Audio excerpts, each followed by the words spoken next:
Keep showing up. Thank you for tuning in. Before we get things going, hit that like button. Follow, subscribe, comment, do whatever you gotta do to help us. We really appreciate it. Coming up close to 30,000 subscribers on YouTube. We don't quite got those numbers on the other platforms, so we gotta figure something out there. All right, everybody. The Mental Mondays has been away from us for 2 weeks now, so let's get that show on the road later. Episode 37 of Epis Sports. Dubby is here with us. I'm here, Matty B. I can't wait. Let's do it, everybody. Keep showing up. You can't remember where it was. Has this dream stopped? Oh! We're bringing back the old intro, baby. Broadcasting from the Capital Sports, it's the Matty B Show. Matty B! Right here on All right. Epis Sports Radio. Matty B. Can you believe it? Can you believe it? Oh, the pain! Very deep is right, hits one deep to left field. Headley back near the wall. It's in the air! The Mets win the ball. Can't wait to get into this. MLB regular season coming down the wire. 6 games left and the Mets are on the verge of a collapse. Yankees continue to do what they need to do. Jets, Giants, football, week 3, Monday night. Let's go!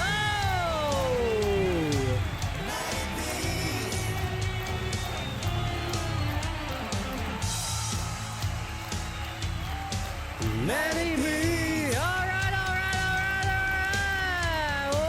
What's going on, everybody? It's your boy Matty B, Epis Sports Radio, episode 37. 37, goddamn, Dub. Wow, it's been a while since we had you here as well. It's been 2 weeks since we've talked here, my brother. A lot going on in the sports realm. The Mets on the verge of a collapse, like I said. I don't know. We're going to talk about it later, but seems to me like this could possibly be worse than 07. I don't know. I want to hear your take on it. Yankees doing what they need to do. They might even find their way to becoming a division winner here as the season comes to a close. Football, nothing to report there. Week 3, bullshit. Same old Jets. The Giants 0-3. The Jets 0-3. Jets, give you a little bit of hope. Just a little bit of flair right then and there, and of course in the most Jetsy way, Yes. let the Bucks and Baker Mayfield close it out and find a way to seal the deal. Giants, on the other hand, just listen. I don't know. I don't even know what to say at this point. Russell Wilson, Malik Neighbors, they put up video game numbers in week 2. You got to feel good. Yet they lose the game to your divisional rivals, and it's like it doesn't feel good anyway. And then ultimately you come out here in week 3 and it was just an absolute flop. And then you got the fans against the the coaching, screaming for Jackson Dart going against Dable and the organization. I don't even know where to turn at this point. If you're a New York fan, there's too much going on, Dub. Anyway, before we get into all that, my brother, how are you, bro? Appreciate you coming on as always, man. Love you. How you doing, Matty I'm B? all right. I'm a little stressed, to be honest. All right, I got 6 days away from this marathon. Okay, I got a marathon 6 days from now. My knee is fucking killing me. All right. Not to mention, yesterday, I'm trying to get ready to stream. My wife, she hits me up, and she somehow knocks over my mic. She breaks my mic stand. It's a whole ordeal. And then here we go, and it results in this beautiful new arm boom. That Look at that. it was a good excuse. Oh, Zero coming in with the raid over here. I didn't even. We're over here getting the intro going on. Two to your head, sup? What's going on, guys? How we doing? Happy Mental Health Monday. Happy whatever it is to my Shift Nation people out there. Two to your head. How you doing, bro? It's a beautiful thing. This stream sponsored by Aleve. Hey, it's our first sponsor. Yeah, indeed, man. Listen, I could use some Aleve right now. My God, my knee is just absolutely killing me. I'm saying, bro, you are going. You got 6 more days to the marathon. 6 more What are you gonna days. do, man? I'm a little worried. Maybe I'm a little worried. more rest day, maybe, I don't know, but you still have to keep that endurance up. You don't want to take too much rest. To be honest with you, I took the last week off. I didn't run. You didn't run last week? Right. I'm kind of toast. I'm toast here. That's it. Yeah. You have to run this week because you can't run the marathon.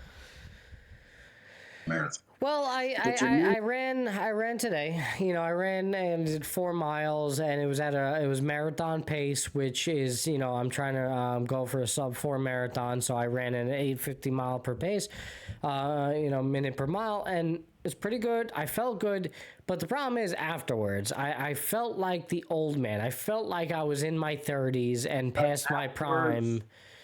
That's cool. How about while you were running? While I was running, I was fine, but the problem is that afterwards, I felt like I was in my mid-30s, and I'm done. I'm keeled over. I got nothing left. Tomorrow you're gonna be a new man. I don't know about that, man. My knee is. I genuinely think there's actually something wrong. Like, I think I need like surgical intervention. And I'm gonna run a marathon on Sunday.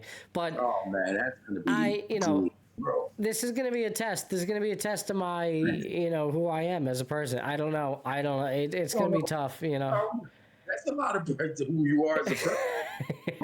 You got a bad knee. You don't owe anyone anything. I'm not saying don't run the marathon. Well, what am I gonna do, bro? What am I gonna do? Not run it? Do I just back out at this point? I don't know. No. I mean, you gotta go give it a go. I'm thinking hey, I'll take a leave and hope for the best. I'll be all right.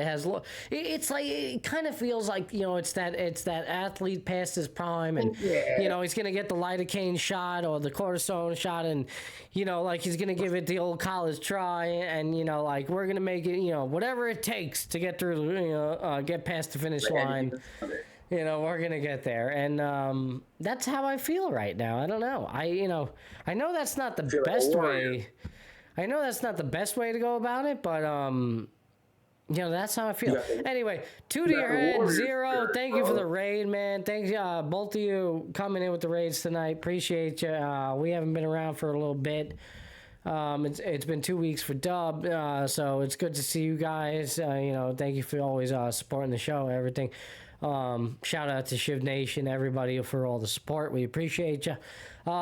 Episode 37. Here we are, bro. 6 games in the regular season left. Can you believe it, bro? I was looking back at some of our old videos, and I was looking back at the old MLB prediction video, when the season before the 162 games started months ago, and here we are. And you looked at that video? I did. What I barely remember them. Yeah, I mean, there's a lot to unpack. Obviously, a lot that we talked about. But it was kind of interesting. Your Met prediction is kind of leading in that direction now. Clearly, I was wrong. I thought they would come out on top in some way, but Philadelphia clearly is a team in the National League East. Mets, may not even make postseason at this point. I believe you had them as a wild card, But, that might not even come to fruition. And Right. it's kind of insane. Who would have thunk it? Me, I didn't think the Yankees would win in the division. That still might be the case. But 2 games out. it's lining up to, at least, at the very least, a wild card, right? And they look like a team that's destined, especially with the uncertainty in the American League. You look at the American League right now, who's really the team? Do you really trust Houston? Do you really trust Detroit? You see what Cleveland's doing right now. They're on an absolute tear, and Detroit is on the absolute collapse, similar to what the Mets are doing. Yes. Who knows? Who knows? Yankees might be in a position here to actually go deep. Why not? At this point. But the Mets are a huge concern. You got football going on, like I mentioned as well, and obviously for New York, football fans outside, if you're, you're talking about Buffalo, which most don't consider a New York team, but in actuality, it is.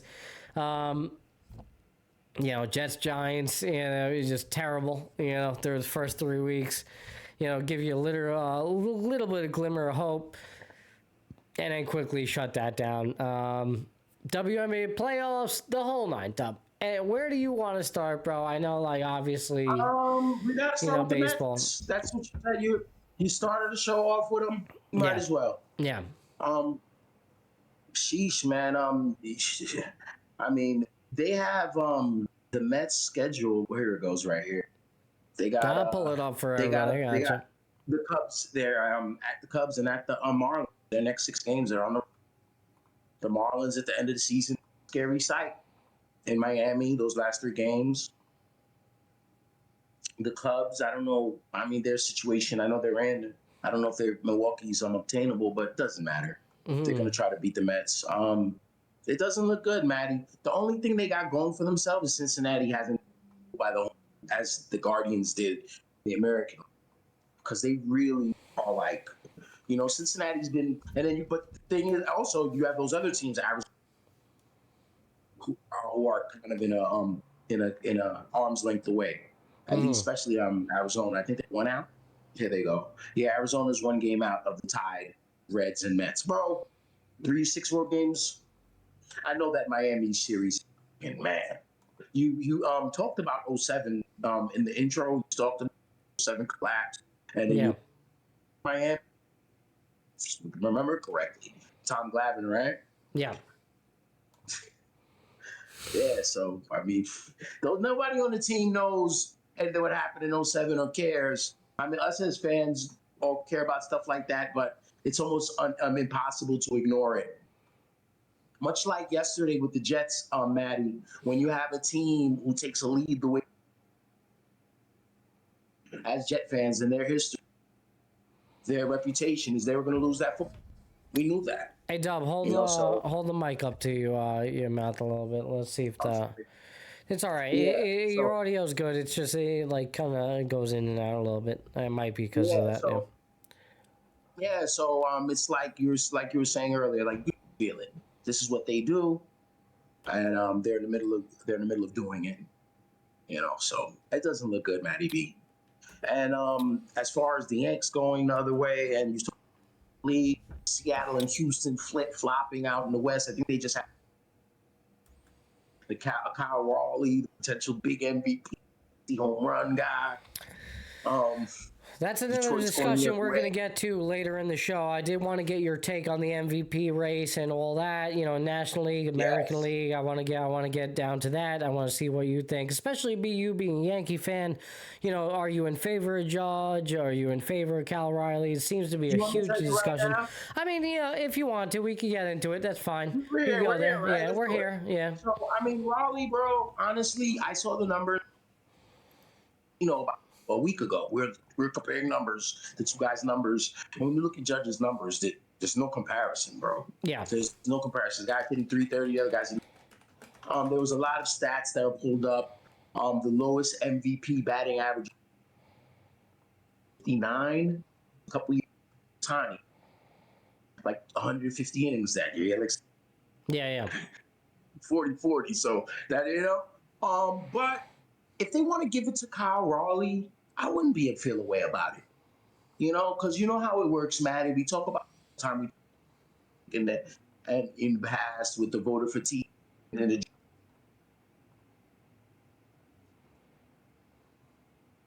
Hold on, Dub. Hold on. Your audio went in and out a little bit right there. Yeah. You were talking about the voter fatigue. Yeah.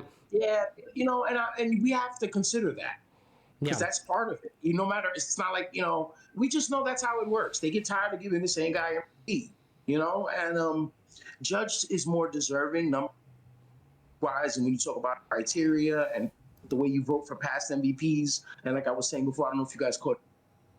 Raleigh is going to have the lowest if he wins it ever, and it'll be by 20 points. Yeah. And the guy that he beat, the guy that had Shohei Ohtani, who also pitched that year and won 16, 17 games. Right. Which is totally the difference, and that's understandable, and I agree with you, but I don't know, man. To be honest, he has kind of carried them. It's not. I mean, Julio Rodriguez is he's got the, but he hasn't been able to do it. How many? I have Cal Riley's stats here up on the screen. How many home runs does Judge have? Because Cal Riley is currently 6. Was it? He might be 6 behind him. He might be about 6 behind him. No, bro. I think it's more. Hold on, let me real quick check right here. But I think he's like almost double digits. No, like I got it. No. 9. It's Judge got 49. I mean, all right, it's right there. You know what I mean? Like that's a huge difference. But on the other side, and I'll pull Judge's stats up on the screen for everybody. 49 home runs, 170 hits, 326 average. To me, and I know Judge, had been ailing with injury, not playing the field as much this year. So there's a lot to be said about that. Riley, playing catching position. What's very good catcher. I don't off the top. I don't know. Do you know what's the overall ERA? Like, where do they rank ERA wise? I don't know as far as his pitchers but I know he's ranked as one of the catchers in the league. He's up there, right? So like that matters to me. But again, at the same time, and you look at the stats, like 247 average. Kind of an all or nothing guy. In the second half, his numbers are not good. Overall, No, he's smashing. They're very pedestrian. He's starting to smash as of late. Again, like to close out the year, and of course, nearing 58, he's whatever reason he's trying to hit 60, and he might as well get there at this point. I don't know. Yeah, he might break Judge's record. He might. I don't know if that puts him over the top. I don't know if it's because he's playing catching position it puts him over the top as well. I'm not like I'm with you. I'm not on the side of saying like, oh, like if they give it to him, like it would be wrong. No, right. I wouldn't go crazy. He's definitely well deserving. Outside of those two, I don't think like there's not much of an argument, right? Like those are the two guys. It's the same way in the National League. It's 2 guys. Well, who's the two? It's the perennial other best player in baseball, Shohei Ohtani. Yeah. And then another big, stout, big, wide hip slugger like Raleigh, Kyle Schwarber. So it's almost an identical situation. I guess so, in that way, for sure, but... it's the same kind of player, all or nothing. Schwarber, I bet Schwarber's a 92. I know he's not. What's he hitting? I don't know. To go from 247 to what, let's see, where Judge is at right now, 247 average to a 326, to me, I'd much rather have the 326. And... I don't know, and when he's healthy and he can play on the field, Judge is just as good, if not better. Like he's a top defender, great arm. Compare the 2 players. Who's the better baseball players? No, come on, we're not doing that. We're not saying who's the player. I don't think the home runs separates him from being that MVP worthy. I would actually give Judge the nod. If I had the vote, I think I would vote for Judge. I would too, but and for Raleigh's case, the Seattle Mariners, they're emerging. You know, the media is gonna need a new dog. Complaining about it because this is the way it is, and like for 4 or 5 decades, they get tired of giving the same guy the MVP, and it could happen in the National. Schwarber's hitting two. I just saw his average, man. He's hitting 241. He's got 53 home runs, 100. And so let me pull up Ohtani's stats, but Ohtani's pitched this year, right? Ohtani's got 53 home runs, 99. Yeah, 53 home runs, yeah. Only 19 stolen bases, 283 average. Yeah, let's pull that up for you guys. And he's pitched 41 innings. And with an ERA of 3.29, Ohtani. You know what I mean? 3.1? 3.1? His ERA 3.29. He's pitched 41 innings. 3.29, okay. Yeah. Yeah. So you know what I'm saying? Hard to argue that, though. Again, you know, Ohtani, I mean, just on the pitching alone, I mean, those numbers are good enough, and, you know, he did give you at least a decent, you know, number. Obviously, it's not what you want in terms of a starting pitcher, but there is some value there, you know, and 53 home runs, you know, 283 average. I mean, goddamn, you know. He's such an anomaly, man. You know? Yeah, well, listen. I know you're a Yankee fan and all that, but what about Juan Soto? Are we forgetting good old Juan Soto over here? You gonna count him out of the MVP conversation? Yes. Has he not entered that conversation for you? Yes. Oh, come on. Out. You gonna be salty Soto over here? No. He's had a phenomenal season. He shut everyone up. I mean, the numbers speak for itself. The numbers speak for themselves. You know, this is down here. Those sky's the limit. Yeah. But at times he wasn't the best hitter on his team. Okay. They're falling apart when he's hitting. It's not his fault, but he's not helping them win either. Yeah. That's about it. You know, he's been phenomenal, man, and the stuff is done. Like the money's worth it. You got to put the pieces. It's a baseball player. You know, he can't carry people. It's almost impossible for a batter to carry it. It's not. So, you know, even Raleigh, Judge had players around him, guys. The Chisholms and the Grishams and the Julio and the Rosarinas. You know, you got good. You know, Alonso's had a great year too. Well, I was about to say, do you think that there's not enough offense around for the Mets? Like, what do you think that's been the Mets' problem down the stretch here? I think it's finally, you know, what we talked about at the beginning of the year, get the okay pitchers at their best. I think it's finally catching up to them. Yeah. You know, that's what I think it's been this year. The hitting's been fine. The Mets can score. I mean, now late in the 2 games and losing these 4 games late, I think it just all becomes freaking like this. So you'll find ways to lose. But I don't think their offense was the problem. I think if you want to add for next year, opportunity given, fine. What do you think? What players in the you're not feeling? Overall, well, offensively, I mean, you know, there's some holes. Obviously, you know, we've relied quite a bit on the youngsters, and Beatty and Vientos, and Vientos rightfully so. We needed to see what he could produce this year.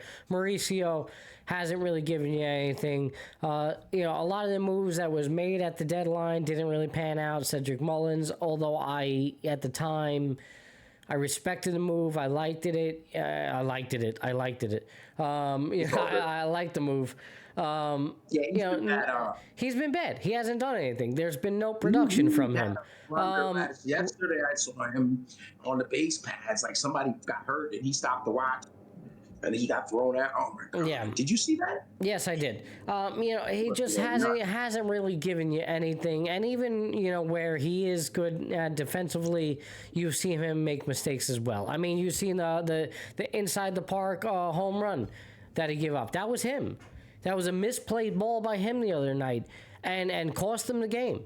You know, if he realizes that, oh shit, I'm not going to make this play, that I need to step back and play it off the wall, maybe that runner doesn't score, maybe they don't go on to lose the game. You know, so moves like that kind of hurt them.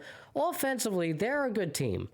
Hasn't been the problem. It's really been their pitching. I mean, it's been the biggest problem of all. I mean, right now, one of their best pitchers is in AAA.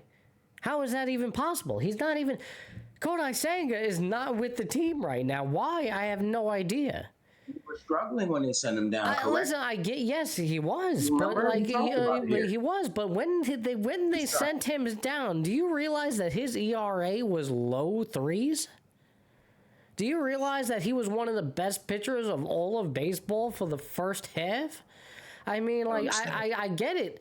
You know, he was absolutely terrible in the last, 3-4 games, whatever he had, 3-4 outings. And I get it. You know, we could break down those numbers, no need to. But overall, here we are. There's 6 games to go, man.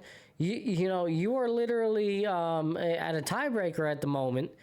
You know, it says 0 games back, but we're losing the tiebreaker to Cincinnati. You're about to play a team that's, been fighting for a divisional. In terms of the Cubs, they've clinched a playoff berth.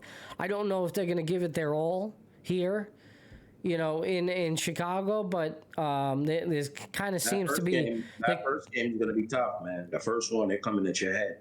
You think so? I don't know. Yeah, for sure. I don't know. I don't know, if you look at the standings, I don't know if it's necessarily a game. It looks like they're going to be where they're going to be at. You know what I mean? That's what I mean. I don't know if it's necessarily a game for them that they are going to, fight hard for. I mean, there are 3 games on San Diego. Right. So, for the top wild card, and they're going to play the Mets. They play the Mets first, so those 3 games are important. All right. I think if they would take the breaks off, it would be in their last. So the Mets got to come with their A game. I mean, the pressure's off of Chicago. They already got the playoff berth. So the Mets got to come out to win here. I don't know if they can. All they've done in the months of September is rely on their youngsters in terms of their pitching arms. Manaea has been unreliable. Holmes, unreliable. Senga, gone. Peterson, unreliable. Out of the pitching arms, in terms of the bullpen, Ryan Hesley, one of the highly touted, pickup, during the trade deadline, has been absolutely atrocious. Been one of the worst pitchers in all of baseball since. Tyler Rogers, atrocious. Nasty, what's going on, Nasty? How are you, bro? Thanks for popping by. Listen to this. What? You talk about total contrast. Just the Yankees home for Baltimore, home to close it out, and the Mets is on the road, and then on the road in Miami. Right. We got Baltimore and the White Sox at the house that Ruth built. Yankees is chilling. 2 ships Yankees are chilling, and now they're 2 games back, right? Yeah.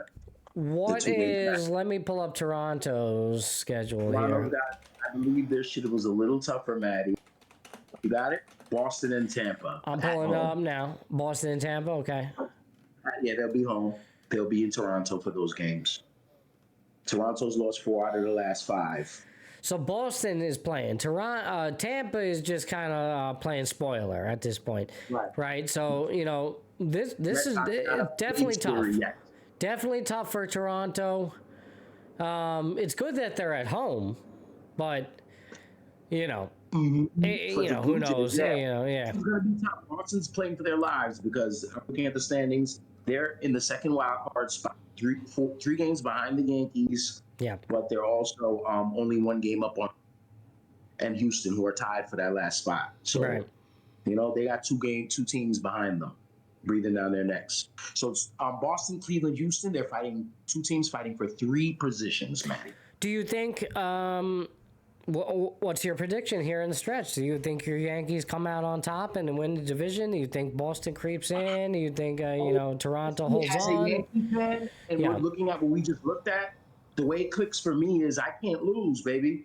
Yeah. And you're probably saying, why is that? I'm going to tell you, my friend, because if Toronto beats the shit out of it's going to be out. And and we'll take the wild card. You know, this next set coming up Tuesday, Wednesday, Thursday, right now. And if Boston beats Toronto, we on them. We on it. We get a bye, baby. Yeah. Get up there. We're just gonna take care of business. We're gonna beat the shit out of the White Sox. Hopefully, you know, that's why they play the game, and then take care of Baltimore. Baltimore looks like they're ready to pack their stuff up anyway. So yeah, for sure. But you know, I mean, like Baltimore, you know, complete playing spoiler. If I'm the Red Sox, the Guardians are in there. But the way they play baseball, bro. Yeah. You know how it goes to the end of the year. Once it clicks. The same reason you feel like the Mets. You know, you're looking at it like it doesn't look good. The Guardians on the flip side, they're in Detroit, bro. I fear for them. I'm scared for them. Let's look at Detroit real quick, Matty. 85 and 71. Yeah. They got Cleveland coming up. Oh man, what a treat. No, yeah. This is it, man. The collapse is on. The collapse is on for Detroit. This is. Man, that building is going to be crazy. Absolutely. Yeah. Oh my God, 640 start. Yeah. And then the Tigers are at Boston. Yeah. Man, they're the same. They're like the Mets of the American League. They're American League Mets. Yeah. Wow. This is a tough spot for both of those teams. That's what I'm saying, man. So what do you think, though? Let's give you, listen, final 6 games here. You look at the American League. You look at National League. Where do you think things are going to lie? Do you think the Mets are in the playoffs? Let's start there. Okay, with the Mets. Matt. We were talking about Mets. The last thing I'm going to look at before I answer that question is the Arizona schedule. I think because they're only 1 game behind the Mets. So I'm going to look at theirs real quick going in. I think Detroit Tigers are toast, man. I think they're toast. I agree. Yeah. They are toast, bro. Yeah, Guardians win a division.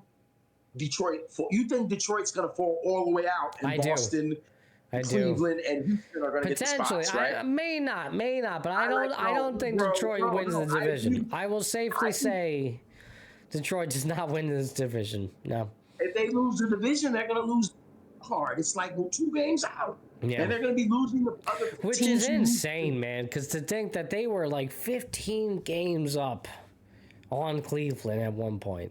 15 games. Have the Dodgers and then at San Diego, by the way. But yeah, 15 Diamondbacks games have Dodgers in San Diego. And at San Diego, yes. Home for Dodgers. That's not easy either. That's not easy either. No, this last week is a treat, isn't it? Though it really is. I mean, this is what it's all about. This is what it comes down to, and that's why I was reminiscing off the top of the show, because it's like, look how far it's come. I remember when we were throwing out the predictions, and here we are. And listen, as a Met fan, I'm hurting. I'm just hurting. I'm worried because this is typical Met shit. Like here we are. We were like arguably the best team in all of baseball in the first half, and then we just completely fell off. Even with a surge in Phillies, in the wild card spot. And here we are. And it's so weird, right? Like, we've done it in such weird fashion. Like, you look at some of the numbers, the most glaring stat with the Mets is, trailing going into the 9th inning, they've never come back. I think the last stat was like 0-66 all year long. Literally, like, just never have come back to win it. They never had a 9th inning comeback this year? No, 0 and like 66. And like it just screams that this team is not, capable. And I'm starting to see that. I don't know. Like, it's so sad because offensively there's some bright spots. Alonso's had a great year. Soto, I mean, historically is having arguably his best year ever. The most home runs, ever. He solidified that the other night. Stolen base wise, we got 30 plus, right? walks, crazy amount. Well, I mean, it's just everything. Like he's doing what he needs to do. He's done what he needs to do. Alonso's got 100 RBIs. How many times he drove in Soto? Come on, Insane. And like a lot of bright spots among this lineup. I know Lindor, a little shaky, streaky at times, but overall has been good. Nimmo has been good. Nimmo's been good. Yeah. I like, like it's been great there. I mean, I don't really have any issues with the lineup. It's just, clearly this pitching had fallen apart. Okay. Yeah, they didn't know what they were going to do, man. Then you got Clay Holmes. They don't know what to do with him. Do I think they close it out here? I don't know. They got the Cubs here starting tomorrow. I don't even know who's taking the mound tomorrow. It doesn't even freaking matter. What matters is you got to find a way to win both of these series. I think that's like they have to. They have to win 4 out of 6 to have a shot here. No, I don't think so. There's no way. 4 out of 6 is bare minimum. Especially not having the tiebreaker, correct? Yeah, for sure. And listen, why can't they sweep a Miami? You know what I'm saying? Like, go out and fucking win these games, man. I don't care what it is. Man. Like, throw out whatever it is you need to do. Mania, Peterson, whatever it is, man. Bagging a fucking Tong and McLean, Sprout, and Holmes. Whatever combinations you need to get you through these 6 games. Get it done. And hope to God that Cincinnati loses, because now it's out of your hand. I mean, what is it? I seen a stat yesterday. This is the first time since April that the Mets have been out of playoff contension, or it being in their own hands. That's what I'm saying. This is absurd. Here they were in it. They were locked for at least the wild card, and here we are again. Cincinnati is home for Pittsburgh, and then they close out at Milwaukee. Yeah, that's not good, because that's like a nothing series to them. Yeah. And Pittsburgh, bragging rights, essentially. Like, they don't care either. That's a no-nothing. This is not good. This is not good for the Mets. I don't know, man. I don't even want to make the prediction up here and say that they don't make it. But something in me tells me that they're not going to make it. So you know what? I'm going to make that prediction. The Mets will not be in the playoffs this year. This is a monumental collapse. I'm going to arguably say that it's worse than 2007. Wow. Do you remember 7 games in 17? 7 games back? Yeah. I mean, why is this not worse? Why is this not worse? I don't understand. This is bad. This is not a conversation that we were supposed to be having. No, we were talking about. I remember both teams were slumping, and it was still going to playoffs. And after the deadline, acquisitions were made. The Mets still had that huge lead. Cincinnati never looked like they were a team kind of. But when you look at Cincinnati's record, they are what they're supposed to be, a little above 5. The Mets are not supposed to be an 80 and 76 win team, though. Right. That is crazy, man. If the Mets go on a 186, we thought this was a 92, 91, 90, even more win team. Yeah. 86, and shit. They're hoping to finish with what was it, 80 games? And like you said, you need 84. You're asking for 84. Right, and that's not asking for a lot, right? Like, looking back on things, like, that's not asking for a lot at all. That Right. I don't remember the over-unders, but it definitely. And now, I know, we'll get that on one of the next shows. We'll break all that down. We'll go over a lot of the, the potential, our predictions, our past predictions on it. But I think you were close. You had the Mets, probably, I would say 86, 88? Yeah, man. I guess we can do that on Sunday or Saturday if we get a shot. Or Monday, we'll do it. Next Monday. It's going to be over. You hear me right now here? Well, everybody out there on Twitch and YouTube watching us, all right, the Mets will not make the playoffs, and I'm a Met fan, and I have faith in this team. I had faith in this team all year. I've been their biggest advocate. I've gone to a lot of games. I wouldn't even necessarily say it's because of Mendoza. I wouldn't even say that. You know, I know this guy's highly criticized at times, but at the end of the day, man, it comes down to these pitchers. You know, they have everything they need. You know, in terms of preparation, Ryan Hesley, you know, is it because Hesley came over and he's just, you know, he can't handle the New York pressure? Is that why he was so terrible? I don't know. It's always, that's always maybe, a question. You know, that's it, right? Like, it's a thing. I don't know. You know, like, but something went wrong here. Something went wrong. And I had my doubts about this pitching staff coming into the season. You know, certainly Frankie Montez didn't work out, and, you know, like, it just wasn't going to work out. There was some question marks and some holes there. You know, who knew we were going to get the boost we were getting, you know, from the youth out of this pitching staff in terms of McClain and Sproat and Tong, but, you know, you're asking for a lot on your rookie pitchers, you know, to play these meaningful games in the month of September and into the playoffs. I mean, it's just a lot. And they've performed, you know, and yet still it's not enough. I don't know. You know, I don't know. That's my prediction. We'll see, man. You know, I'm going to be on here. I'm going to talk about it. I'm going to be... it's going to be weird because I'm actually, as the season's coming to a close, I'm going to be up in the Adirondacks and running a marathon on the final day of the season. So who knows? Maybe we'll be able to. You know, you guys will see my instant reaction. You know, maybe later in the day on Sunday, I'll throw it out there on the socials after my marathon, after I get back and die from my marathon. We might be jumping the gun. They might be done before Sunday. You know, you're right. They might be done before Sunday. I mean, this could go sour with the Cubs. It could go sour. Yeah, they could get swept by the Cubs, and come Friday, that's it. You know, it's now. You're absolutely right. And you know what? In some way, I'd rather that. Yeah.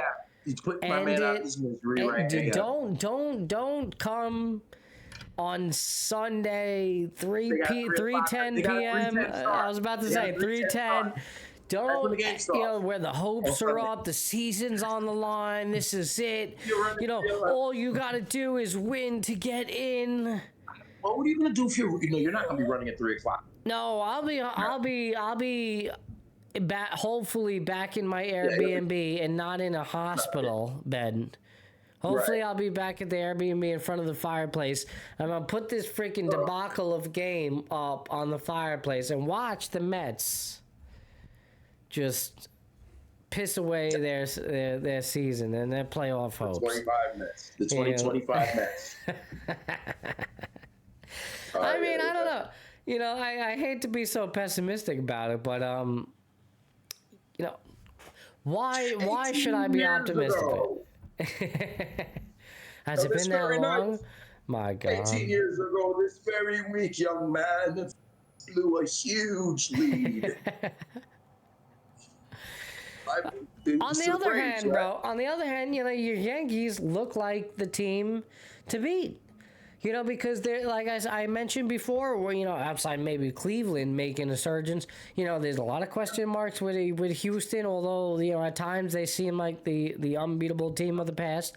You know, Toronto, I don't know, you know, like they've kind of just like, you know, fiddling their way and squeaking their way into a postseason. I don't know if I could really trust them.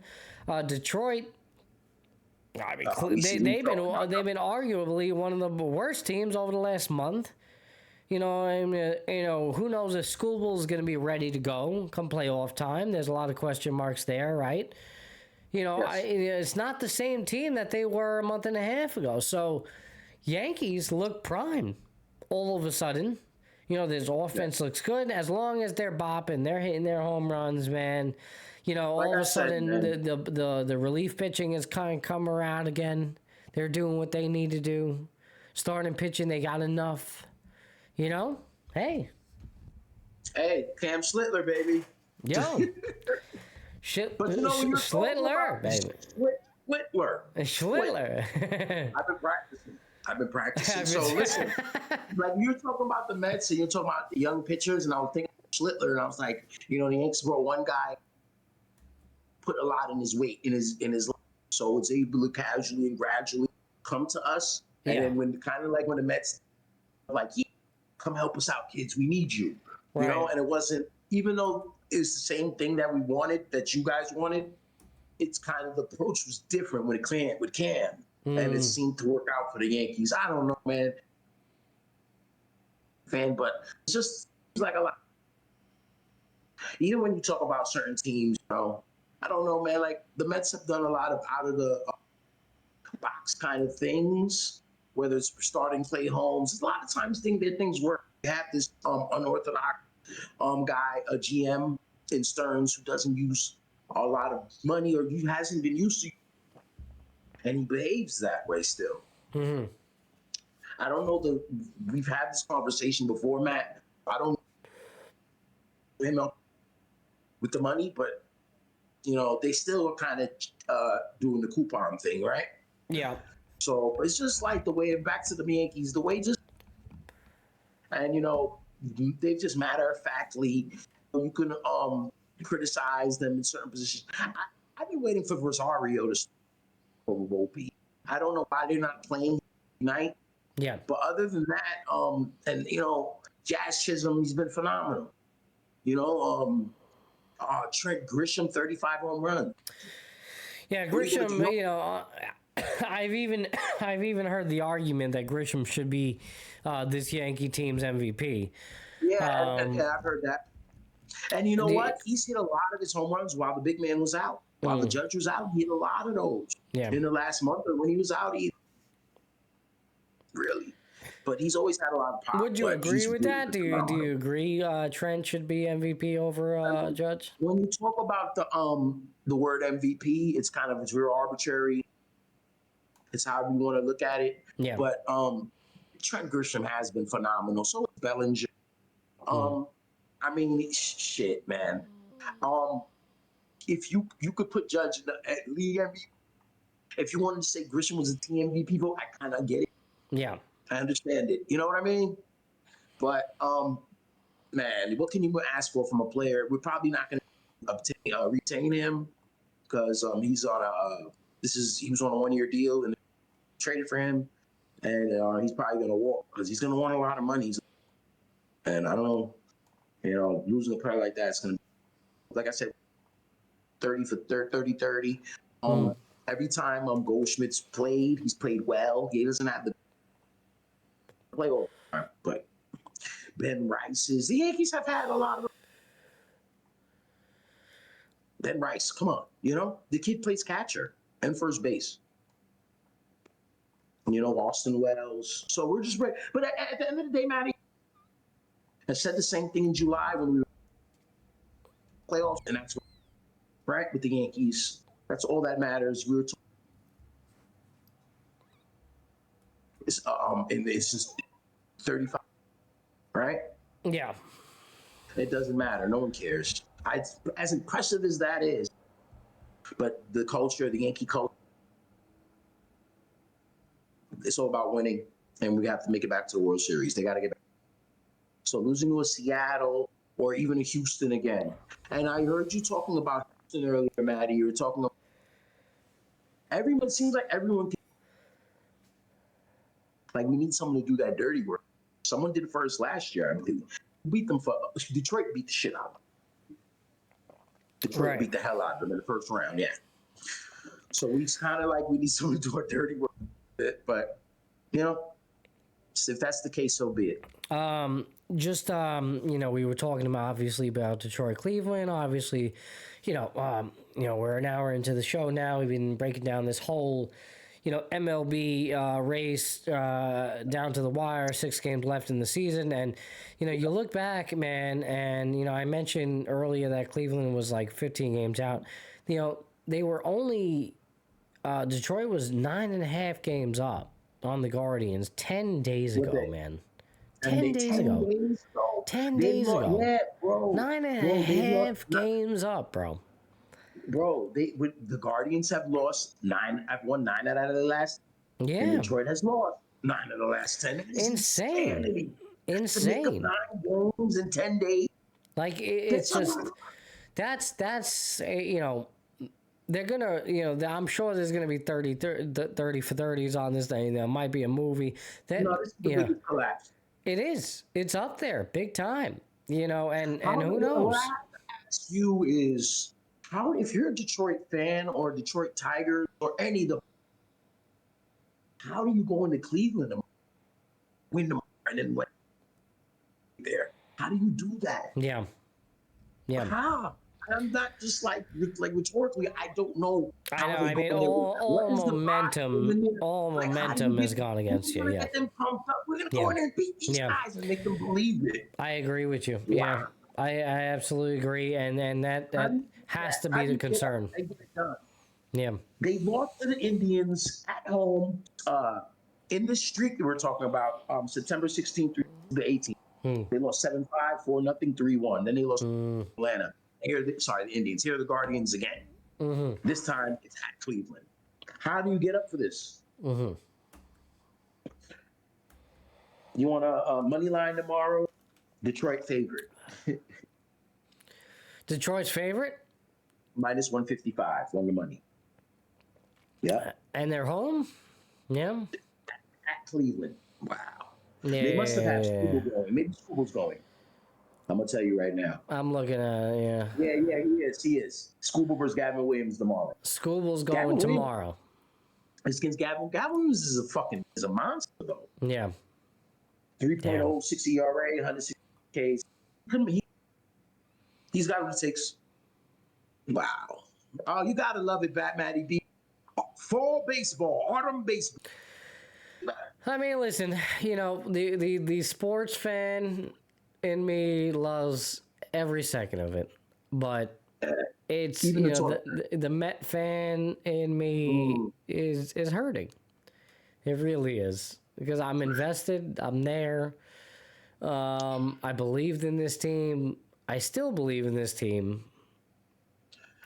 Like, even if we can find a way to crawl into the playoffs, I honestly do believe we can make something happen, which is a stark contrast in what I believed last year. Last year, I didn't have the same thought. I didn't think they were the team that they were, and that they would go as far as that they did, and they surprised me. This year, on the other hand, like, I have high hopes. I think they're capable, but I think we're getting the opposite result for whatever reason. You know? And it's not like your football team's any good to fall back on. So no, definitely not. You know? And, you know, my New York Liberty got knocked out of the WNBA playoffs as well, which, you know, we kind of saw it coming. You know, obviously injury played throughout the season. They really couldn't. That was not our world champion Liberty, Maddie. Yeah, I mean, you know, I enjoyed it. I enjoyed the championship from the Liberty, but you know, This is not the same team, the defending champs. So they won game 1, didn't they? They did. They did. High hopes. Yeah. Yeah, they weren't ready for it. They weren't ready for it this year. You know, injuries had, you know, bothered them a little bit, and they couldn't find their groove, really. And it was just kind of an up and down year all in all, you know, for them. And listen, it's hard to win, you know, back to back. So I didn't really expect that too much. The story of the WNBA right now is the Indiana Fever doing it without Caitlin Clark. I was even watching a piece about the Indiana Fever and how, you know, there's a girl on the team, and I'm forgetting her name at the moment, but how she is the best player in the Indiana Fever, not Caitlin Clark, and how ESPN's like avoiding from promoting her because she's actually an MVP candidate right now. There's also three other MVP candidates on not on the Indiana Fever, but in the WNBA. But she's one of them, and how it's kind of like being swept under the rug and less talked about because That's the reason why the Indiana Fever are there, and because it's not King Clark, it's not top headline news, yeah. And what's interesting? Remember, I was hitting you up and saying that Indiana Fever were like one or two pieces away. I truly believe that, and there's a reason why. Like, it's not just because of King Clark. Like, pretty good team. Yeah, right. It was that's the name. Okay, yeah, right. Miss Mitchell, right? Which is very interesting. If you look into that, guys, please, and you'll see how right now during the WNBA playoffs, there's a lack of promotion for this woman. I don't know why, but the other standouts in terms of the MVP candidates, they're getting all the promotion. You would think they would get. But Kelsey Mitchell, on the other hand, the thing about the WNBA and it's a whole lot of politics get involved more than any other sports. This league seems like you can like sports. The thing that's great about sports is at the end of the day, what's what and who's who in between. WNBA, like Madison, why not promote this girl? Or the Indiana Fever winning without playing well with. They get Clay back, they can maybe a perennial power, Yeah. And set up that story. But obviously, the media is just worried about her. The other women involved that I was talking about in terms of the MVP candidates, Asia Wilson, who won the MVP, Nafisa Collier, Alyssa Thomas, Alicia Gray, all right, and then Kelsey Mitchell is the one on Indiana Fever was talking. So it's really actually five. It's really five. What'd you say? She was bad yesterday, and I lost to the.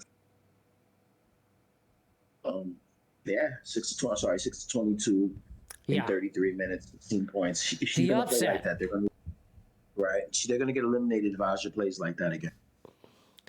Yeah, it's really interesting what's taking place here, man. But like a lot, again, Kelsey Mitchell, not talked about, enough. No. And I don't know why. The Fever. The Fever. I mean, they want. I mean, they don't. Maybe the media feels like it's taking on Caitlyn. Caitlyn doesn't deserve any of this. She didn't ask for none of this, bro. You know what I'm saying? Mm-hmm. The media is always going to do what it do, bro. And now what's going to happen is no matter how far it goes, it's going to become a thing when Caitlyn comes back. They're going to pit them against each other instead of putting them together to become a dynasty and shit. You know what I mean? Yeah. It's like, say this girl takes this team to the brink, but not even the championship, just even to the finals. She's almost there right now. Right, yeah. Right. You're right. She's one series away from the finals. So it's gonna become, instead of being like, we're gonna put them together, like they're gonna put them against each other. I don't know. It depends how. At the end of the day, man, the players, they're in the hotel rooms on the road. They're together. If they have that family thing, all of the noise and matter. But from our vantage point and looking at it, yeah, you're right, man. I didn't even know the Fever. I thought the Fever were gone until yesterday. And I said, they're in it. I thought they got eliminated. They were going to get eliminated. Quite the opposite, actually. And an 89-73 win over the Aces. Kelsey Mitchell, 34 points, man. Right. 34 points. Why is nobody talking about that? Nobody even came close. Odyssey Sims,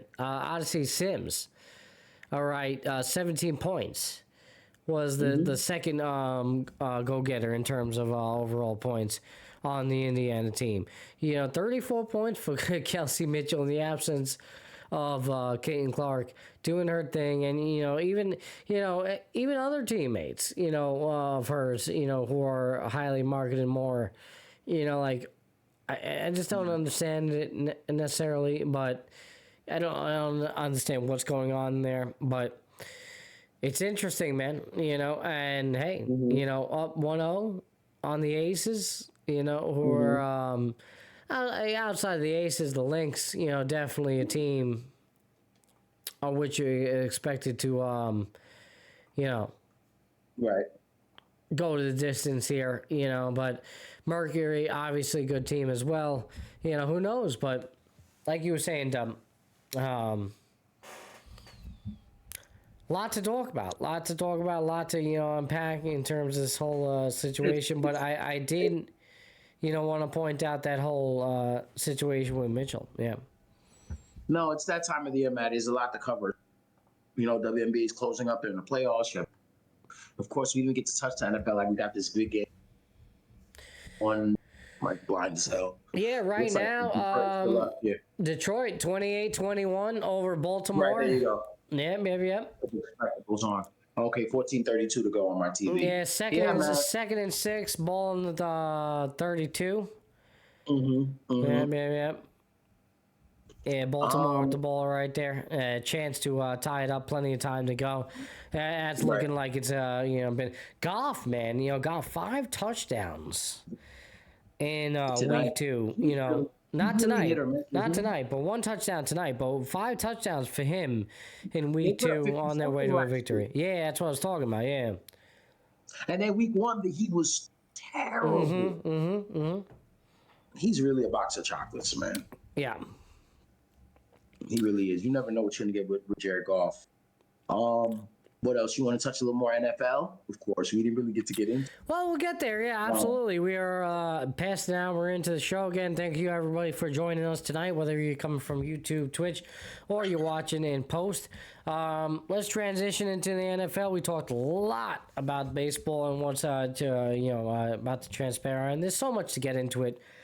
Obviously, we touched on the MVP races.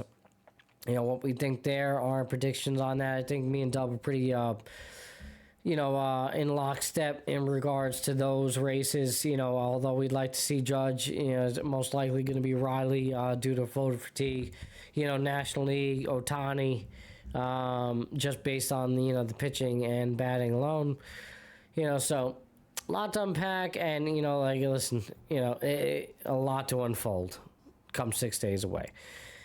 On the other hand, football, it's been a wild 3 weeks, man. It's been a wild 3 weeks. Some storylines that you expected. Obviously, you see Philadelphia, doing their thing, 3-0. They look like the team that you expect them to be. Kansas City, no longer the dynasty, even though coming off a win here in week 3. An ugly win, albeit, at the hands of the Giants. But, that doesn't mean that they're the team of the past and that they look like the team, that will take them to a Super Bowl. Quite, far from it. Green Bay takes a step back this week. San Francisco, injuries. Injuries all across football. That's been another thing as well at the quarterback position. Obviously, the Jets, concussions, ACLs. Jeez, we'll get into all of it. But locally, Jets, Giants, Dub and I have we have our picks. Actually, while Dub talks a little bit, I'll go grab the booklet and we'll get our picks. Yeah. But I'll break down Dub and I's picks a little bit. Through the weeks, we didn't really touch on week 2 and week 3. Right now, I believe at the so far through 3 weeks, I am 7-5, and Dub is, I believe, 4 and something. Is it 4 and 8? Yeah, probably 4 and 8. Yeah. So, I'm winning so far in the early part of the season, but plenty of time for Dub to make it up there. But yeah. Real quick, let me go grade that while you talk a little bit about what you're seeing here in Week 3. Obviously, Week 3 coming to a close with Detroit Lions 28-21. So, I'll be right back, Bob. You got the floor. All right, Matty B. Yeah, guys, so it's funny with the Jets and the Giants. Matty texts me, whatever, Saturday or Friday. Said, I need the picks. I need your picks for the week. So I tell Matty, I'm like, hey, we're going to pick Giant and Jet games in there. We should mandatory have to pick the Giant and Jet game. Move to the left a little bit. There you go. New York-based show, New York-based guys. So I'm like, we're going to pick these games. So Maddie said something to the effect of, Jets killing me. I don't. But the Jets, man, they come 5.5. But it's funny with them when they block the field goal. They're down 30 touchdown. Down. They blocked that field goal. McDonald. My buddy hit me up. And Francie hit me up, and he's like, "Oh, field goal, exciting play, big play." And it is, but you still knew they were gonna lose. You knew. And I texted to him. I said they're still gonna lose. He didn't even reply to me. I said, "Bro, they're still gonna lose," and they did. You saw Baker with the time left on the clock. You knew that the Bucs were gonna get down there. I was saying earlier to Maddie off the air, I was like, "Bro, that field position they're giving you on the kickoff, team like the Jets, no chance." And it's funny on the flip side, you talk about the haves and the have. The Eagles almost identical positions as the Jets. They blocked the field goal. They were down big. They run it back. No time on the clock. It just doesn't. Certain teams, things are not gonna work out for them. The Jets are one of them. He was talking about the Mets. It's just like, I know you still have to play the game, but it's like, I don't want to call them cursed, but it's just, how this story ends. Jets. We are one more loss away from just and Jets. That's where we are, and we have to be aware of that. I watched Aaron Glenn in the presser before the game, and he was talking about. He was saying all that stuff, and he sounded like a guy. Jet, he was covering the one of the Marx brothers on the Marinos. He knows, but he's been away for so long. It's like he's forgotten the culture of this organization. This team finds a way to fail. This team who has a amount of talent, right? There was nothing wrong with the way Tyrod Taylor played yesterday. For some reason, though, they can't get Brees implemented into the offense. When they need a stop, they can't get one. Every time there's a penalty flag, it's like it goes against them. Sheesh. I mean, even when it's their reputation gets them flags called on them, that when they didn't even just reputation. What's the name of the safety? He caught it. He's always forgot his name. I can't think of it. It's Coleman, not Coleman. Shit. Whatever, man. Y'all know who I'm talking about, Jet fan. But face mask late. I mean, Baker's talking trash after the game. And the flip side, Maddie's going to talk about it too. But the Giants. I'm right here, bro. I'm right here. No one thought they are. You right here, Maddie? Yeah. That they were going to win the game last night, and people picked them to cover the 8 points. If you look at that, but they were 2-0 coming into the game last night. One of them was the Giants. Someone had Chiefs. So practically not even the Chiefs. We knew the Chiefs weren't in that game. It's like for me, and I know it's not. It's like that for a bunch of you guys too. Dable, it's enough with Dable. Enough. Like it's like he's listening to the sports radio chat room. It's like he's listening. Man, he looks like he is bewildered out there. The coach, just his decision making. It's just like everything he touches is turning to poop right now. And this is not a team that has bad. This is a team with a lot of defense. Of course, they have holes, and we know Andrew Thomas has been out, but it's hard to ignore what's happening in Indianapolis and not seeing Danny Diamond. Or like Maddie and them told me earlier, it's hard to not notice that guy and what's happening, and it makes you think like, hey, maybe you the problem, Brody, because you were supposed to find him. You were supposed to create the next Josh Allen. Maybe Josh Allen, and that's all. We could talk about Russell Wilson, Matty B. We could talk about Tyrone Tracy. We could talk about the defense, penalties.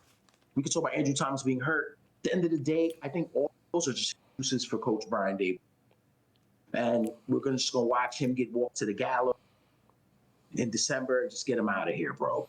You know, because this is a team that's going to, but eventually the losses pile organization in the NFL. And enough is enough. How many chances does he get, man? No, I mean, at this point, you know, how many chances can you give him? You know, I mean, like, and I get it. Listen, you know, what are we doing with Russell Wilson? You know, the whole nine. I mean, Stop that. Right. You know, at the end of the day, you know, we know what we're getting with him. You know, like, why are we wasting the time? And this whole thing that you're doing, you know, with incorporating Jackson Dart, kind of pissing off the fan base because you're giving them a little tease. You're showing them, you know, you're showing them potentially what you could have, but you're not really doing anything with it. It's disrupting the flow of the game and the offense overall in general. And you know, I just don't get it. You know, like, you might as well go Matt, full throttle. Yeah. I just want to say real quick, I don't, if I'm a Giant fan, I don't want him anywhere near Jackson. Let him play the old man and bring the kid in a couple games at the end of the year. Yeah. I don't. But you know it's not leaning towards that now. You know, and especially after, you know, the response from fans, you know, they were too vocal about it. It's a problem. It's a PR problem for the Giants. They know at some point this season Jackson Dart is going to be taking the full-time snaps. You know that. You know, like, it changed after that, you know. It feels like with the Giants, the fans have had a lot of say-so in the last 10 years, and they haven't won. So they need to stop listening to them and do what you're going to do. And it looks like it's a problem. And it looks like the fans are the fans, bro. Yes, they're not. So, I mean, do you think it's because of Daboll allowing this type of culture, allowing this, you know, whatever it is you want to call it, the culture, you know, it allowing this to breed, allowing this to, you know, fester around the locker room and create this toxicity, if you will? I mean, you know, I think he's losing control. You know, yeah. I think he's just losing control of the team. You know, I think even if he doesn't lose control, I think he like it. I think you can tell by that move with Dart. You said like, it was one play, man.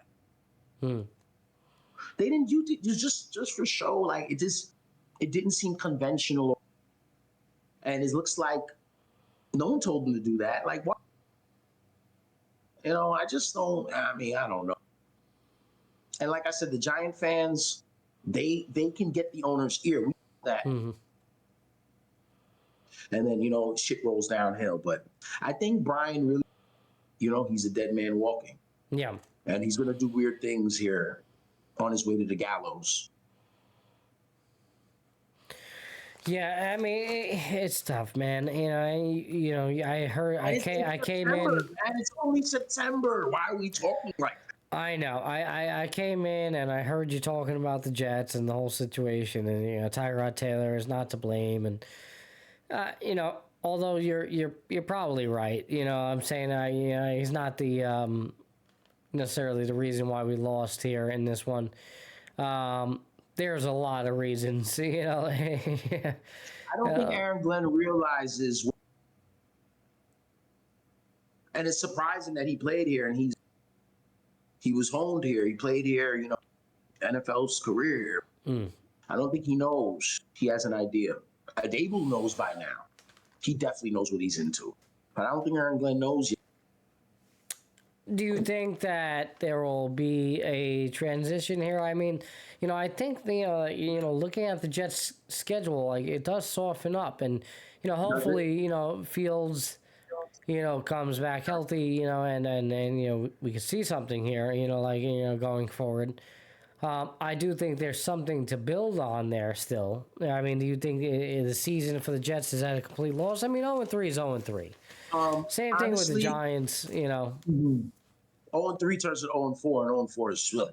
Yeah. Right? But with Justin Fields, bro, I hate concussions, bro. That derails your season, and this kid is in not a position suitable to be happy. This was crunch time, and now his brains are scrambled and shit. I don't like that for him at all. So is he going to rush back and get turned into 2? Like, you can't rush back. Next thing you know, it's week 7, and you're 1-5. You know what I mean?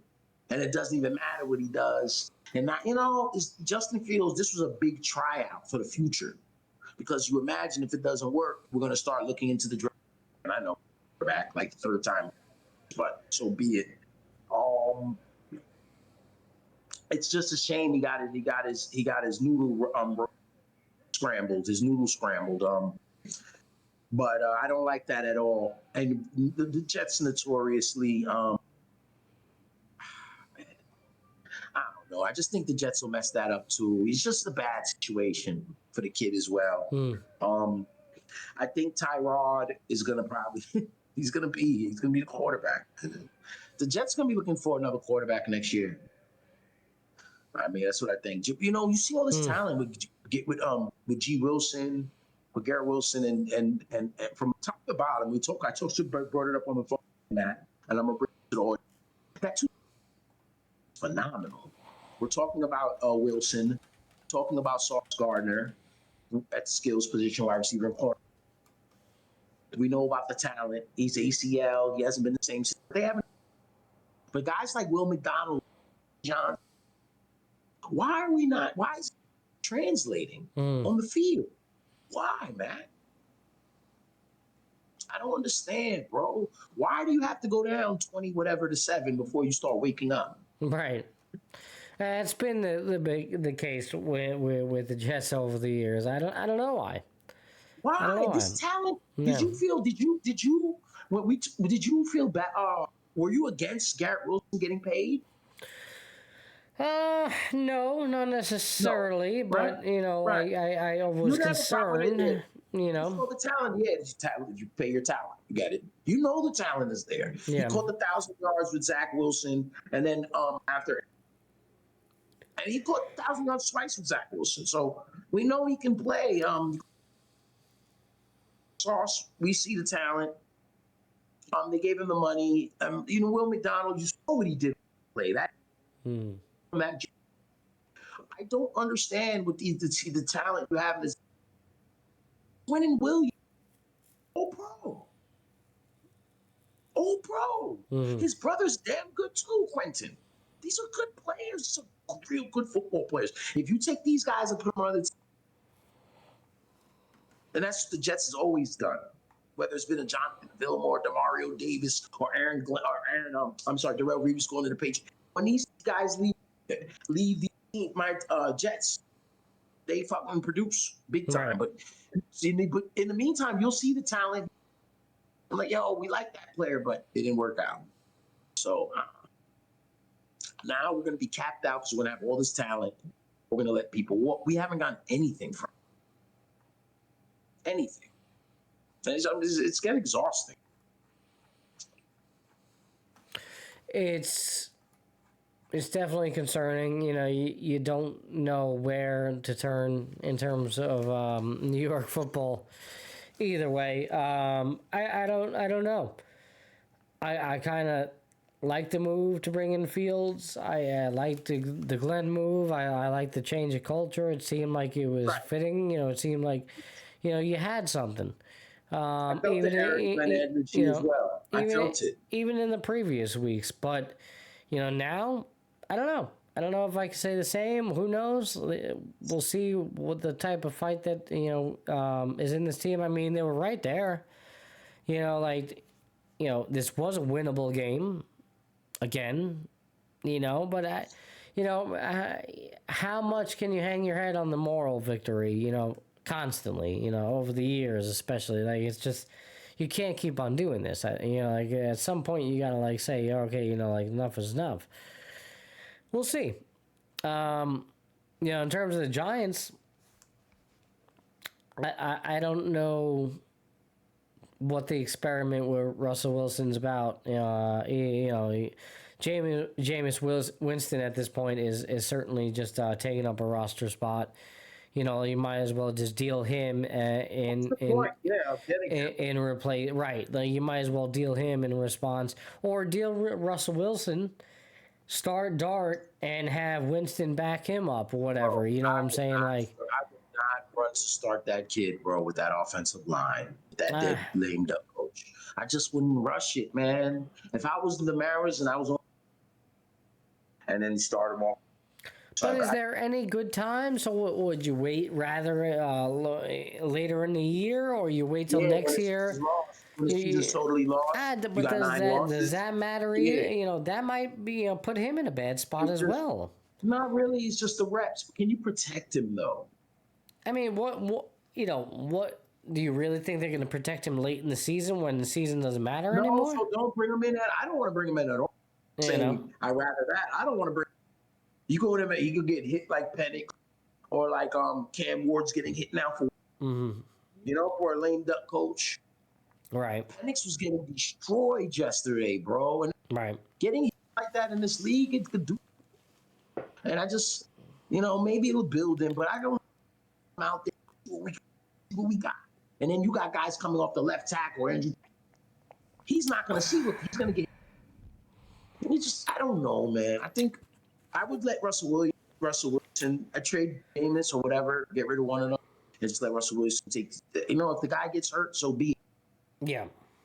No pressure, But I don't want him. Remember, this is a long time ago, 20 years ago, but when Eli was in 2004, I think Warner started the first 7 games. Then they brought Eli in. I don't know, man. I like Dart, his potential, What was outside of the New York football, and then let me just double back here. What's his name before McCarthy goes down and Carson Wentz goes nuts with the Vikings, even though a lot of that was defense. But Carson Wentz was chilling. He's comfortable. You just want to win football games. Jackson Dart doesn't give them games. By the way, 28-24 now. 7:28 left in the fourth. And about to hit. Detroit is moving. All right, speaking about our bets through week 3. Okay, through week 3, I have a 7-5 record, and you have a 4-8 record. So I'm 3 games ahead of you. 3 games ahead of you, pretty solid. I went 2 for 4 this week. You went 1 for 3. Nice. 1 for 4. You went 1 and 3. And I went 2 and 4. Last week, I think you did pretty good. Yeah, you went 2 for 4 last week. Got screwed on that Cowboys-Giants overtime game. Lost that one. Did I? Yeah. I went 3 for 4 last week. That was very good. I got the Bengals. I got the Giants. I got the Eagles. The only thing that I didn't fucking hit was the Jets plus 6.5. And then of course I go with the Jets this week. And I don't go with the Jets. I go against the Jets. I pick against them. I go with the Bucks minus 6.5. And of course the Jets cover, but yet still lose in typical Jet fashion. So there you go. So that's where we're at. We should automatically have to pick the New York teams going forward and throw that in there. I think so. I think that'd be nice, I think, for our listeners out there. Do 4 non-New York games and then the 2 New York teams. Yeah, well, I will say you can use the New York games in your 4. If you want to throw the New York game in your 4. It's Mando though, so that's okay though. That's okay. If the New York games want to be a part of your 4, then let it be a part of your 4. What happens if I don't want them in my 4? So that means they have to be in my 4. They don't have to be in your 4. You can pick them outside. If you do it that way, there could be weeks where I pick more games than you. That's what I'm saying. No. 4 games go to our total. That's it. So there's 4 games. You tell me we're always gonna privately pick a New York Jet, New York Giant game just for the sake of The New York Giants Jets don't go into the standings unless that's the game that you want as part of your 4. Yeah, still gonna pick it regardless. Yeah. Like I picked it as one of my 4 this week. But, it didn't work out. I should have picked against it or picked the fucking Jets this time. I got the Vikings covering -3. Vikings kicking some ass. I don't know if you remember. I was high on the Bucks going into the season. Mm-hmm. Yeah. No, man. see. I mean, Baker, looks great. Baker looks great. This team, yeah, for real. He's up there in the conversation, no doubt. I would throw Indiana Jones right there in the conversation, but I think realistically, I think the Colts have had a nice schedule through 3 games. As much as the story, as much as I've enjoyed it, and I like to see him having success and doing all that. I do think it's a bit of a soft schedule. I think it's going to correct itself as the season goes along. With that being said, they're playing some damn good football, and who knows? Off to a 3-0 start, anything's possible. You know what I'm saying? Like, a playoff berth is definitely on the table. It should be on the table. It should be achievable after a 3-0 start. So, I don't know. We'll see. But it's been a nice little bright sprite. Another team that I like, bro. Okay. All right. Just early on. Another team I like is Mr. Don't say Herbert. it. I knew you were going to say that. Man, be careful with that team. Be careful with the Chargers. Why you say that? They just break. They're heartbreakers, man.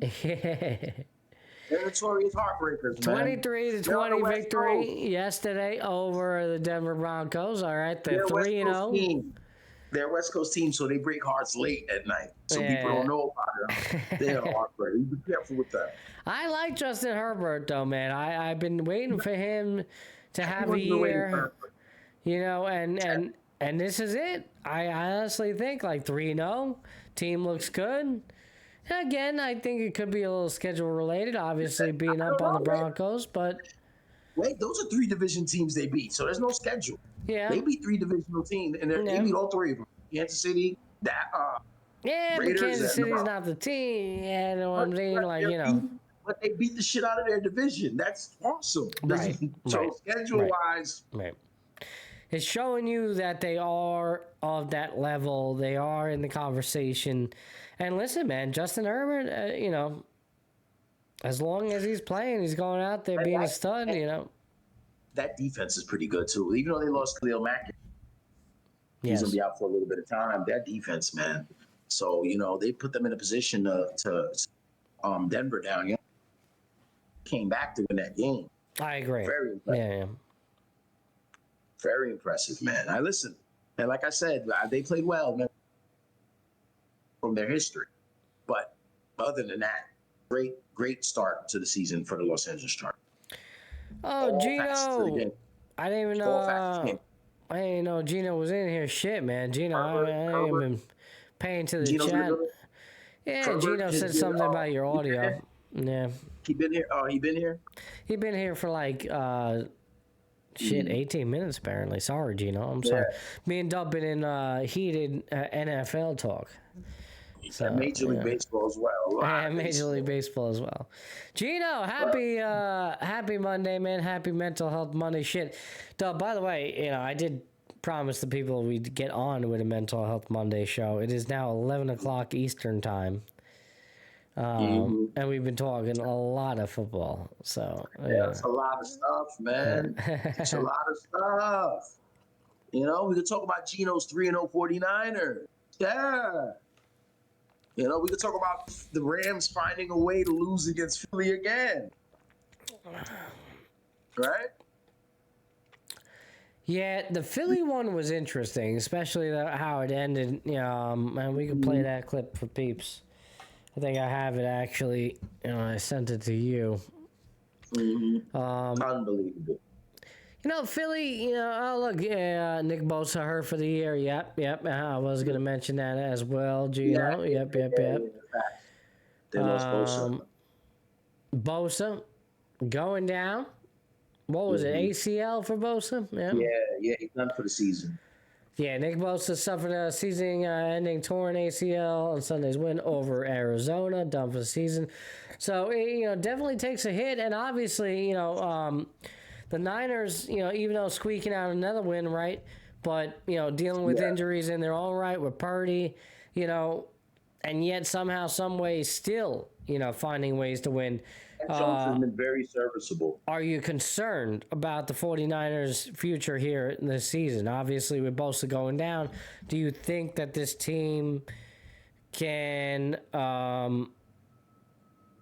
hold steady and, you know, be a team that Honestly, takes I it think that deep into the division- playoffs? I think that division has a lot of parity. Attacker solid, you know, where the best team is going to win 10 games like that. I didn't think the 49ers would. So, I mean, a team that's banged up and has so many question marks, they're in a good position to be 3-0. And it could, you know, I know Bull's gone. They're not going. They can still get in the playoffs. You know, and I say not going anywhere, you know, to where they've been in the past. They're not going there. But as far as having a solid season and getting W's and beating. Yeah. Gino says 49ers not that good. I mean, you know, the record would say otherwise. The record, You know. I mean, they know how to win football games. I agree with the talent and the whole conglomerate. I don't think they're that good. I think they're going to in a team, but I think they're good enough. They know how to win football games. They got an all-world back. He can carry you to a lot of wins. He's incredible, bro. He's incredible, bro. We take him for granted, bro. Up. I was complaining about him. I took him on my fan. I was scared. I don't know about McCaffrey. He's incredible, bro. He made Mac Jones. He makes Mac Jones probably so comfortable coming out of that backup quarterback slot yesterday to be able to win. You know what I mean? Arizona is supposed to be decent, and to win a game against them like that, week by week, I think the 49ers can get beat every. They haven't been yet, so. Yeah, they're doing fine, considering the circumstances. The Rams are tougher. What the hell?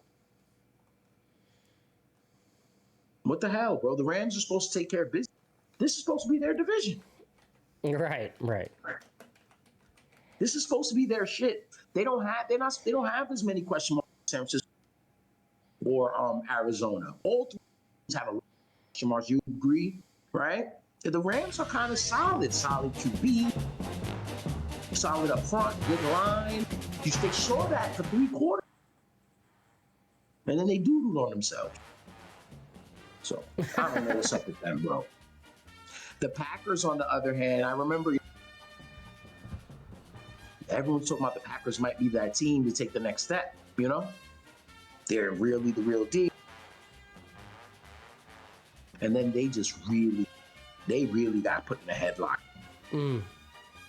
Wow. Yeah, for sure. Packers definitely take a step back this week.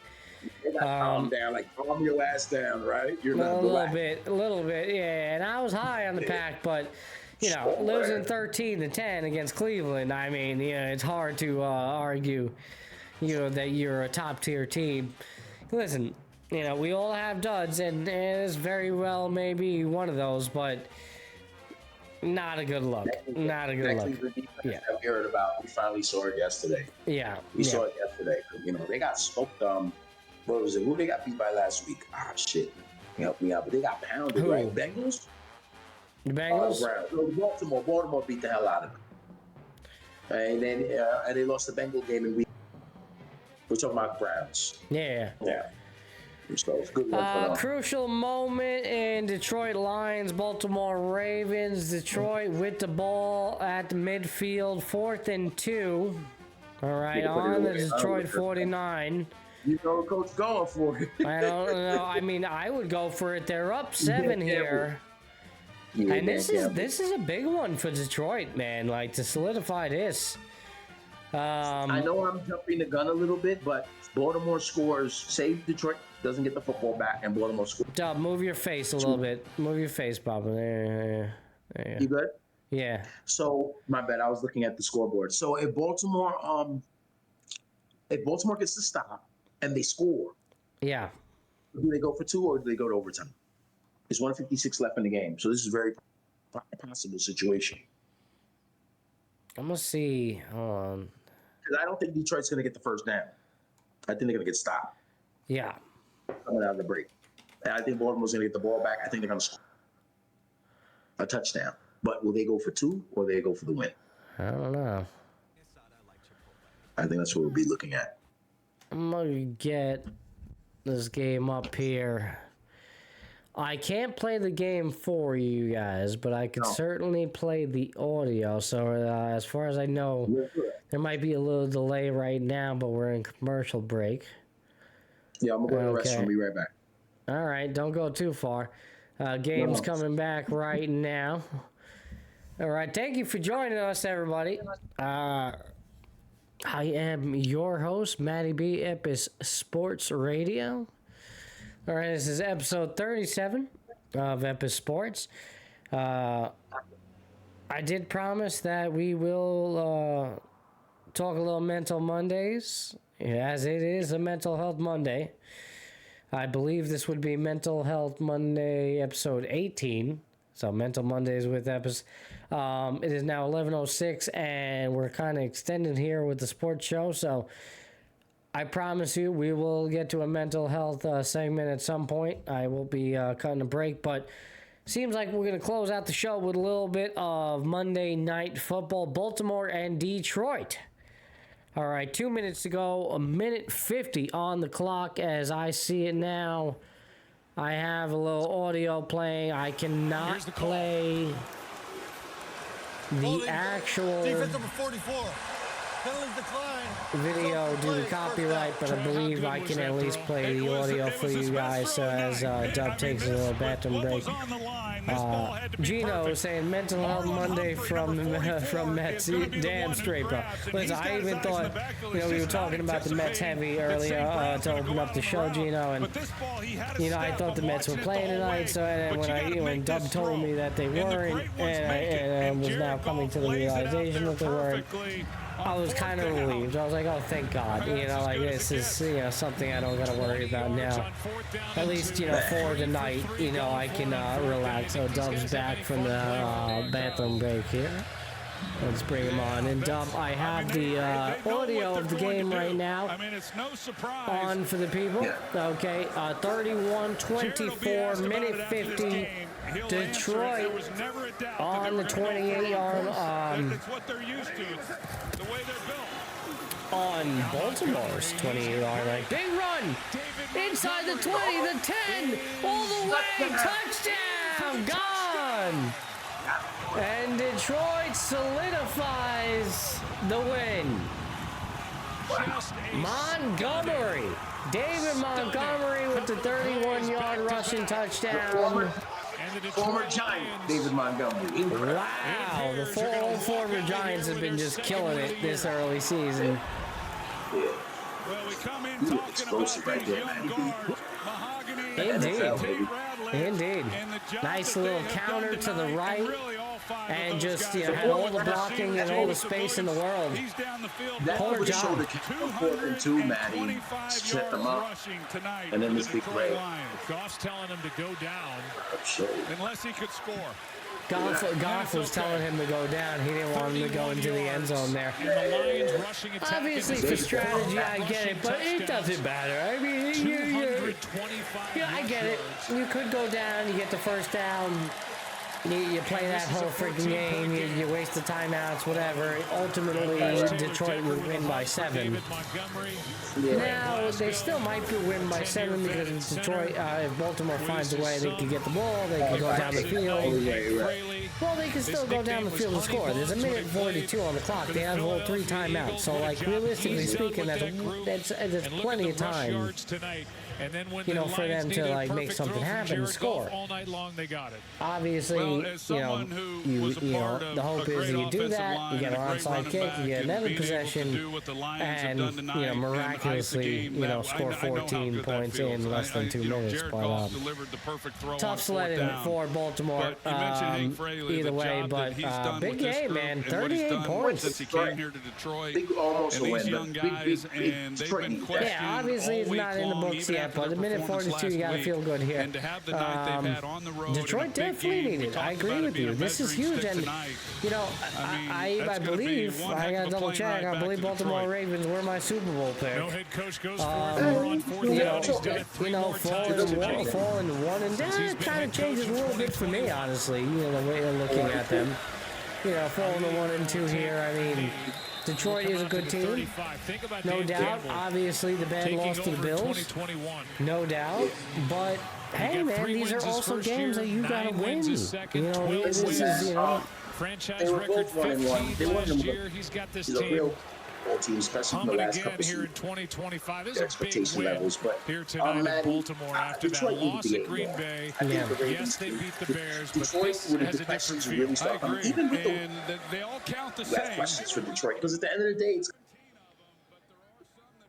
time. They're going to go for on a fourth down that they're not making. Send them. This way of playing football is not going to be fun. It's fun to watch, but that going for it every time is nuts. Yeah. It's nuts. Yeah. But that's the only way they know how. So you can't. You have to keep doing it. That's what they do. So I don't like it, Maddie. With golf, and we talk about how he's so up and down. He can throw the big 30-yard, 40-yard pass. He can 6'2". Yeah. But they got the dub. And wins like this make them more, you know, it gives you that confidence. And I don't know, man. I just, going forward, that team, after the week 1 loss that they had to the Packers, that Thursday night, or one of them, I believe they played, no, whatever. But anyway, they played the Packers 1, and they got drugged around, and everyone was like, oh, serious. Their coaches are all, they've lost players. They needed this. Yep. Big time. And, you know, you would like to think that they would find a way to finish it off. I turned off the audio for everybody. We're playing a little NFL music now. But big way to close out week 3. A lot of question marks for Baltimore going forward. You know, will this still be a team that contends for a Super Bowl, or did they take a step back in your eyes? Here, this is a tough one to take for them. You know, I think it's okay. It's fine. The loss is fine. I think it's fine. Like I said, I think Detroit needs. They're the best 1 and 2 team in the league. Yeah. I think I have them, but I don't think you should be worried, Maddie. It's just a hiccup for them. The Clayton Holmes, I love Clayton Holmes, and he's definitely and what was expected for him. Shit. But then on top of that, like the Cedric Mullins, is that the best you could? Well, that's what I mean. And you know, listen, you know, arguably you wouldn't argue getting Helsley and Rodgers. He's from Baltimore, right? Who? Mullins. He's from Baltimore. Listen, He's not. It's not like you got Santander, not. You know, offensive wasn't really the move. I mean, listen, you know, I'm more concerned with the whole Helsley and Rodgers because they have not performed. You know, those is what hurt them the most. You know, like those were 2 guys that were supposed to, you know, help you through the dog days of summer and into September. And it's been quite the opposite. There's nobody to turn to in this bullpen. And you know, it's hard to get on Stearns because at the time, you would sign off on that deal too. You would get Helsley. You would get Rodgers. They were 2 all-stars. You know, it just so happens the Phillies got Duran, the Mets got Helsley, and, you know, Duran was clearly the better choice. Or was it, again, like I mentioned early on in the show, was it a case of Helsley, you know, not, you know, being able to perform in New York? You know, we've heard all the talk about him tipping his pitches. Okay, well, he's tipping his pitches. Can't you guys, like, figure that out? Can you guys rectify that? Apparently not. Or did they? And he's just, you know, he's so mentally far gone that he's just, you know, he's been subdued to a guy that has, an 8+ ERA, and like just is incapable of getting big timeouts when you need it. I don't know. Is that on Stearns or is that on the player? I mean, the stats were there. I justify the move by Stearns at the time, but looking back in retrospect, it hasn't panned out for whatever reason. So is it completely on Stearns? I don't think so. I think I would have pushed the Mullins move I was not high on. I think there was probably some better moves out there, but certainly the Hesley and Rogers move, had to make it. The Mullins move was like with all these people around there, like it's just like what's his name? Seattle got Naylor. Yeah. Now, I will say, why wasn't Harrison Bader on this team? You look what Harrison Bader has done against the Mets this year, and look where he's at. Yeah, although he had a pretty, mediocre tenure with the Mets, due to injury, I mean, there's something I like the David Peterson thing. I don't blame him. So solid for a long time. Like he has in August, giving up 6 and 8 run games and all. All right, we're going to cut to a little break. It is a very happy Mental Health Monday. It is 11:25 Eastern Time as we are recording live here on Twitch and YouTube. Don't go anywhere if you're with us now. I will be back, and we will be talking some mental health. All right, we'll get on to all that. And I know there's going to be a lot of discussion about me and my marathon and everything like that. And who knows, maybe I'll get the wifey in here a little bit. We'll talk about little Coop and what it is. We are raising another child and bringing up a new child in this world. Dub, I don't know if you're hanging around with us for that. But again, we're not going to go long for the Mental Health Mondays. It is late. It is already 11:30, so... but I would love for you guys to be around for that. So thank you for being with us for the for the Epis Sports Radio, episode 37. This concludes that episode.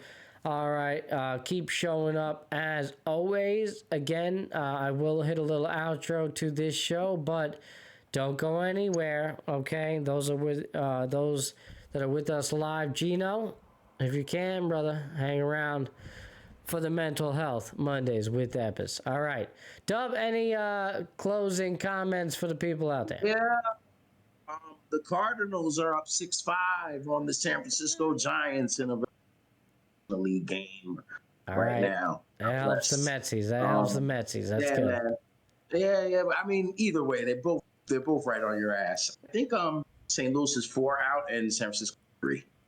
So San Francisco doesn't want to lose that. They're gonna win. So. Yeah, other than that, man, hell of a show, man. This time, it's just more coming up, NBA and hockey. Like, I mean, we're talking about that.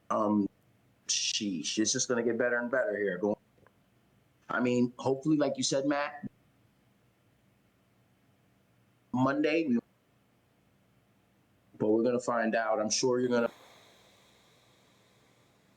Before Sunday's marathon. The marathon days is pretty much, but like I said, maybe we'll know and you can move on with your life.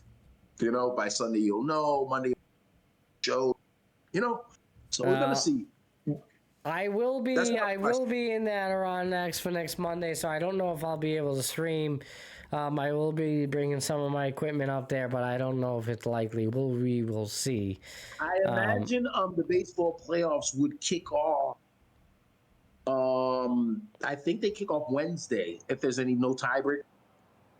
The wild card games would usually. So we could try to get. We're going to try to get something. I'll be back. I think I'm coming back Tuesday, on that. Yeah, either Tuesday or Wednesday. So I forget. Right. We're going to figure it out. So we're going to keep that in mind.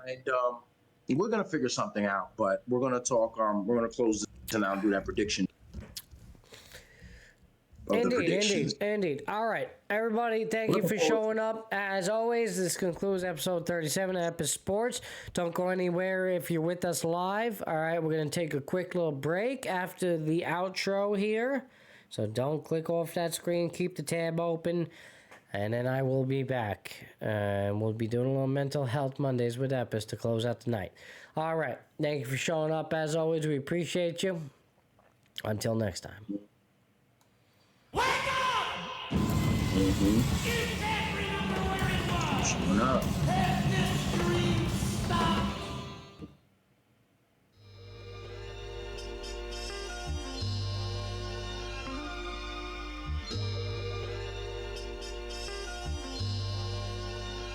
Hope you find some kind of peace of mind. Find and hope you find some kind of peace of mind. Find